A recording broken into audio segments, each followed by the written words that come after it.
Good day, Chevettes in the North. Today it's the two-door disassembly. You'll see on the top here, there's going to be holes here, 5 of them, and this is for your inner window sweep that clips in there right across. Let me organize this. So there'll be one on the outside with a felt on the inside and one on the inside facing the other way. So the mirror, to get at it, there's a hole right, there's a hole right here. You want to get in with an angle drive and a 10mm, and when I remove that, you'll see you're going to reach up into the 10mm with a little bit of long medium socket. This door took a pretty good hit, so we're going to take the mirror off. Alright, so there's your stiffening bracket here for your mirror with the remote hole for the cable. That'll come down behind the glass and up through the side here. I think this pocket here. Let's do some more cutting. So to get your door panel, the plastic door panel off, you're going to need one of these tools here, and that's to get behind the door panel and pop the grommets. Usually you want to get underneath the grommet and pop it completely right out under the second layer right back. Paint on here, but if you don't, you're going to end up, oh, that one came out, and then you can replace these with new ones and put them in the door. So you're going to need this, that guy's on there. You're going to need the tool to come in from this way. Usually that's the way the pin comes in, unless somebody put it in reverse. Push it back, and once that pin is all the way like that, it should be pushed back. This will come off. Sometimes these are really stuck on here. You're going to want to get something to lever that off of there. And when that's off, then you can get your plastic door card off. Like this. There. And then it pushes that clip back just enough that it's out of the groove. There's a groove in here that this clip pops into. So yeah, for the window, when you want to get it out, there's a bracket here, 2 10mm bolts. This bracket's on the inside, and well, it goes right here. So it needs a little bit of alignment. And then there's going to be another 10mm here and a 10mm, and there's a side bracket in here. It's kind of pinched in there. You can see it's been turned. That holds the glass as a slider. Okay, some more dissecting. We're going to take this section off here because everybody asks about the door handle. How do you get the door handle out? Well, the only way to get the door handle out is rolling the window all the way up. Then you get this pocket empty, and then you can get in through here. So in order to drop the window out, you need to remove this guy here that stabilizes the second leg in the roller here. It slides out on the end, only on one. There's one side has a notch that allows it to get over top and get over the wheel like that. So yeah, that stays in place, and then that allows this thing to scissor up and down. But without that, it's not going to stay in place. But that's what you do to get the glass out, because you got to get this channel, got to get the glass turned sideways and get it up and out of there.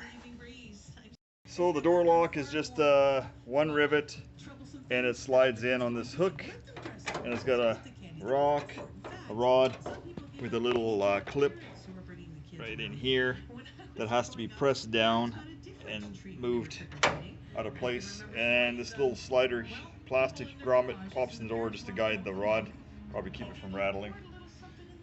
And we'll carry on. Alright, carrying on. Here is the whole window and door lock sections. The door lock, I ground the rivet out, and I just tap that whole lock back. It just stays in there with a little finger that hooks over top of this. So that's by itself. And here we open up the door where the window crank is. So here the glass is broken, and like I said, you gotta take that slider rod off here, let the roller come out, crank the window up and down, and then the glass will slide off this last wheel, and there it comes off. And you get that screw out of the bottom here, see it's still left in there, and your door handle, and take your lock off the top here, just kind of twist into the panel. Okay, so remove that. You can see the door handle. To do further work, we got to take another 10mm bolt out to get the slider that's on this side out of the way, because it's hooked in on the top. Now it's to get the door lock off. What I always do, make sure you get a big one here. I'm using a number 3. What I do is I'll tighten on these guys all the way around. Tighten them all first. That one I took off already. And once I tighten them, I put them in reverse and get these guys out. Don't lose your screws. Okay, that lock is loose now. And now we can get at the nitty-gritty stuff here. There's some parts here that we don't want to lose in here. The door lock is there. So when the door is sagged, it's going to wear on the lock and it's going to wear on the striker. Carve a groove into it. So I'm just going to take the lock part section out here. And you can reach in and you can wiggle that guy out, and then it'll push out. The reason I'm doing that is just that on the lock assembly, that tab is inside that.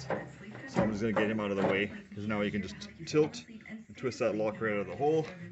Now this area is clear, and there's this one piece that's always gets lost. It's the part that goes into the lock right here. So now that I got that out, I can remove the whole lock assembly complete. There we go. And I believe they're 10 mil again. So now here's the door handle. I took the 2 bolts out. It's going to rotate and it's going to come out. Okay, this has come up many times. People ask me for parts, doors. So this is a 2-door, and the 2-door is going to be different than the 4-door. The 2-door handles are going to be thinner. They usually end up cracking. The 4-door are fat. The bolt pattern is different. What are you looking for? There's your outside door handle. Now, parts that go missing is number 1, this blue rod here that fits into the lock. That guy gets lost. There's a little clip on here. Then I call this guy number 2 is the lock itself, which is generally not really lost, but you can change them out for keys or get them rekeyed.